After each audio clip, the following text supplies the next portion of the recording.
quand je vais mourir. Et c'est là qu'il a été récupéré par les monistes, qui lui ont donné l'astuce, le génie de lui donner un sens à sa vie. Ils lui ont dit, mais voilà, Wigner est entré carrément, il n'y a pas que lui, il y a Wigner, il y a Mulliken, il y a Josephson, il y a Karl Pribram. La première fois que j'étais invité chez les monistes, il y avait une douzaine de prix Nobel qui étaient là. J'ai dit, mais qu'est-ce que ces gens-là? Ça prouve bien, c'est des pourquoi c'est des gens à la retraite à qui un bonhomme, un illuminé, un messie donnait un sens à la vie. Ils donnaient un sens à leur vie. Jusqu'à présent, Schrödinger, tant qu'il était jeune, puis un beau jour, il a écrit un bouquin, Qu'est-ce que la vie? C'était pas son domaine, mais ça donnait un sens à sa vie. Et puis ensuite, bon, je veux dire, il s'est toujours intéressé par le bouddhisme, par l'ésotérisme, etc. Donc, je veux dire, ces gens-là, arrivés à un certain âge, Dirac, c'est pareil. Le principe anthropique, ça vient des spéculations de Dirac sur les grands nombres. On dit, ah, il délirait, il était autiste, etc. Mais durant sa carrière à Cambridge, c'était un professeur, il dirigeait des thèses, il faisait des travaux. Et quand enfin il a pu se retirer, il s'est retiré en Floride, là il s'est éclaté. Ben moi j'ai fait un peu comme eux, enfin, à ma modeste mesure. J'ai attendu la retraite pour faire ce qui me plaisait librement. Moi ce qui me frappe surtout, c'est quand même que cette histoire de système, c'est affreux. C'est-à-dire que c'est une espèce de machine complètement folle. Il y a un moment où justement il faudrait... On est payé par les impôts des contribuables, on leur doit... Non mais attends, c'est pas un raisonnement, t'expliques. Parce que nous on a un copain qui s'appelle Christian Bisoir. Il est à l'Institut d'astrophysique, il travaille avec nous. Il travaille avec moi en particulier là. Et lui, il est devenu petit chef. Il est quoi? Alors, petit chef de Software Group. Ah oui. Alors du coup, il passe son temps à chercher des crédits, tout ça, alors que c'est un bon scientifique. Donc ils perdent leur temps après à faire des tas de trucs à la con. C'est obligé parce qu'on est... Non, j'ai toujours refusé de diriger une équipe. Alors il fut un temps... Sous l'ancien régime, les gens comme nous étaient payés par le bon vouloir du roi. On n'avait pas à rendre... Ils avaient des pensions. Comment? Ils avaient des pensions, voilà. Il y avait la pension du roi, alors le roi leur foutait une parole toute leur vie, ils travaillaient pour le roi. Alors que maintenant, il faut faire, sans aller en démocratie, il faut faire des rapports pour justifier les impôts payés par les contribuables. Mais reconnaissons quand même qu'on est arrivé à un moment où c'est vraiment, on perd un temps fou à faire la paperasse, à courir après en effet des crédits, des trucs comme ça. Mais les gens qui ont des capacités pour travailler dans un domaine et qui perdent ces facultés, ils perdent leur temps, et leurs facultés. Ça remonte à loin. Fourier, Joseph Fourier, qui a découvert les séries de Fourier, les intégrales de Fourier, l'analyse de Fourier, les transformations de Fourier, enfin c'est le grand génie. Alors ça intervient partout. En mécanique quantique, en musicologie, en cosmologie, ça intervient partout. Il était préfet de Grenoble. Alors, en fait, c'était Napoléon qui voulait absolument lui donner un poste, etc. Et lui, ça l'a emmerdé profondément. Il en a voulu à Napoléon, d'ailleurs. Quand Napoléon est revenu de Liébec, il est assez mal reçu. Bon. Et des fois, il était enfermé dans son bureau. Il était en train d'écrire le traité sur la chaleur. Il y avait des gens qui venaient le voir, le préfet, etc. Il y a un problème, machin, etc. Ah, monsieur le préfet est très occupé, il est en conférence. À la conférence, il ne voulait pas qu'on l'emmerde. Il était en train d'écrire son bouquin traité sur la chaleur. Ça l'emmerdait profondément d'être préfet. Les gens comme ça, il fallait leur donner une autonomie, une liberté totale. D'ailleurs, c'est ce qu'a dit Einstein. Il a dit qu'en fait, s'il n'avait pas été dans ce bureau des brevets, peut-être que finalement... Non, mais attends, il avait une certaine liberté, voilà. Mais il a tout copié, ça lui a permis de copier tout. Peut-être, mais en tout cas, il n'aurait pas pu le faire s'il n'avait pas été au bureau des brevets. D'ailleurs, ses meilleurs articles, il les a écrits quand il était un petit emploi. Parce qu'il a copié sur tout le monde. En réalité, c'est là qu'on se rend compte, en fait, que le système, ça broie. Et ça n'a, à mon avis, la créativité, ou en tout cas tout ce qui est de l'ordre des grandes découvertes, ne naissent pas du système, et qu'elles sont à la marge toujours. Et le système est censure. Non mais attends, quel est le choix? Quel est le choix? Ces gens-là sont payés par les impôts des contribuables qui ont le droit de demander des comptes. Voilà, c'est tout. Bon, tu ne veux pas dire, moi je suis supérieur, je suis un génie, etc., je travaille, on va m'entretenir gratis. Non, je suis désolé. On ne peut pas dire ça, Francis.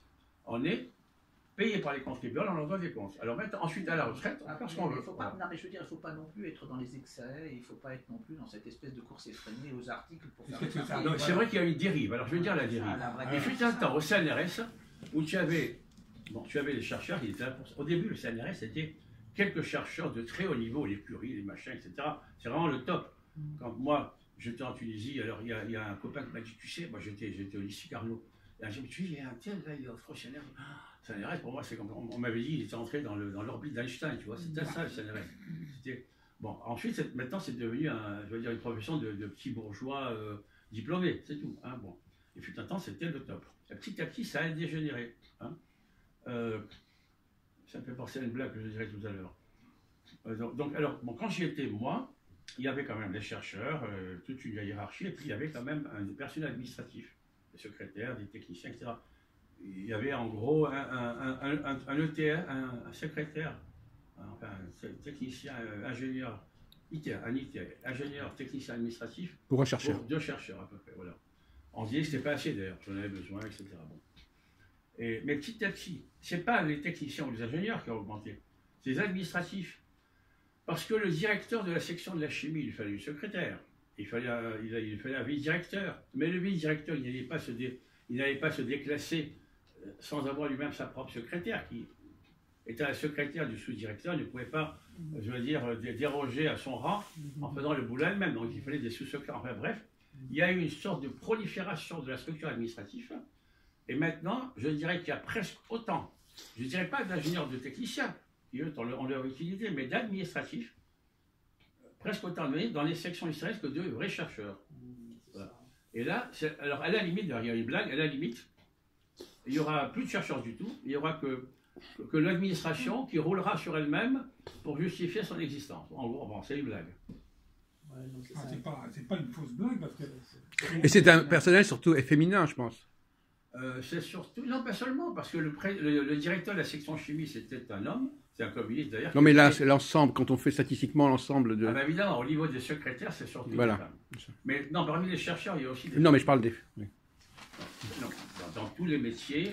Alors justement, professeur Sanchez, là vous nous avez parlé de cette fameuse collaboratrice de Benveniste. Ouais. Qu'est-ce que vous pensez, d'une manière générale, du rôle des femmes au plus haut niveau de la recherche scientifique? Elles ont des cerveaux aussi. Hein. Ah oui, c'est vrai. Elles ont des cerveaux... mais qui ne fonctionnent pas, finalement. Si, ça marche aussi. Hein. Bon, regarde, moi je veux bien avec Oya. Hein. Oya, des fois... Attends, c'est pour ça que je voulais faire le livre avec elle. Ah oui. Parce que des fois, quand j'explique quelque chose, elle le reprend, elle explique mieux. Elle a un esprit d'une logique. C'est ça qui me tue. Alors, elle n'arrive pas à comprendre que le cosmos est plus simple. Donc, il y a un gros problème avec elle. Tu ne peux pas nous raconter ta vie conjugale. Ah non, mais c'est grave. Non, mais je veux dire que quand même, ce qui est grave, c'est que la société dans laquelle nous vivons, c'est une société finalement où on perpétue des systèmes qui s'auto-alimentent et où la créativité est de moins en moins présente. En tout cas, on ne lui laisse pas du tout la possibilité de s'exprimer. Ça bloque. Non, mais tu sais, c'est pas la peine que tu parles pendant des heures. Il suffit de dire que les chercheurs censurent les trouveurs. C'est normal. Jalousie. Il y a jalousie et la peur. Les deux. Phraséologique, je ne peux pas. Jalousie et peur, si. Alors tu notes dans ton machin. Jalousie et peur, c'est ça qui gouverne le monde. Oui. Francis, ne ressens pas cette connerie de Picasso. Tu sais d'où ça vient, ça? Oui. Je ne cherche pas, je trouve, dit Picasso. De Gaulle rendait visite à Picasso. Alors il a dit, oh mon brave, je vois que vous aussi, vous êtes un chercheur. Picasso leur a dit, en général, moi je ne suis pas un chercheur, je suis un trouveur. Alors par la suite, lorsqu'il y a eu les grèves des syndicats, etc., pour les crédits, machin, De Gaulle, à un moment donné, il a fait une apparition, il a dit, la France a beaucoup de chercheurs auxquels nous donnons tous les moyens que nous pouvons, mais elle n'a pas assez de trouveurs. Il a sorti la connerie de Picasso. Voilà. Et ça, c'est tombé dans l'oreille de Francis, il nous la ressort tout le temps. Mais il y a quand même deux choses qu'il dit. Il dit la peur. Il dit la peur et la jalousie. Et la jalousie, les deux. Alors la peur. C'est ça. Oui, mais la peur de quoi? La peur de perdre sa carrière. Et leur carrière est basée sur des tas d'articles à la con. Il y a un gars qui arrive, il dit ah ben, de toute façon la base de votre système est tout faux. Comment veux-tu qu'ils réagissent?